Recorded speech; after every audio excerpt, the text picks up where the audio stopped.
sa mga nagsasabi din na walang oras mag-workout o mainit lumabas.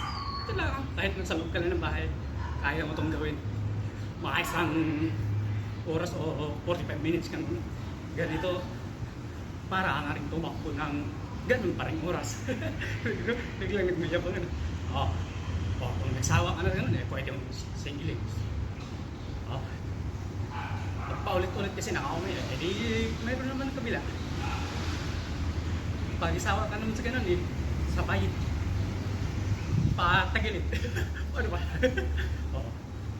Kung nagsawa ka naman ganun, pwede mo naman pwede mo rin pag ano ba tawag dito? Basta yun ito.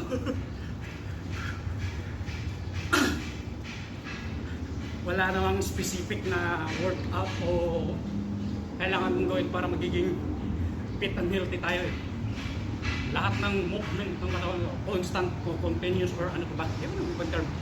Basta tuloy-tuloy na galaw. Bumilis lang yung heartbeat natin. Na-exercise na rin yung cardiovascular natin yan. Bigla ako nagmamagaling. Magaling naman talaga ako. Wala lang yung tiwala sa akin. Pagka ikaw nagpasingot-singot buga ka sa yusi mo, paakapi-kapi ka. Ibaba mo na yung yusi mo, tapusin mo yung pag-akapi mo, mag-workout ka na. Di ba nangangarap ng magiging healthy at saka fit? Pero wala kang ginagawa. Paano yan? Walang magic, walang kahit anong wish mo ng anong wish, anong dasal mo ng dasal, pagka hindi mo sabayan ng galaw o gawa, hindi mo rin talaga yan ma-achieve o makuha. Bigla na ako naging magaling ngayon. Ganun lang talaga ang buhay. Naniniwala ako sa sarili kong galing. Iwan ko na tayo. Naniniwala ba tayo sa sarili yung galing? Kasi ganun yun. Ano ba yan? Saan ba ako nag-umpisa? Hindi ganito pala ako nag-umpisa. Balik na naman ako. Medyo kulang ka sa pwede mo nang bilisan.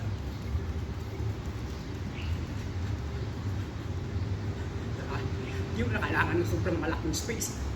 Kahit sa loob lang. Bahay pwede nga. Diba? Magaling talaga. Pakaliw. Ano yun? Pakaliw. Diba? Biglang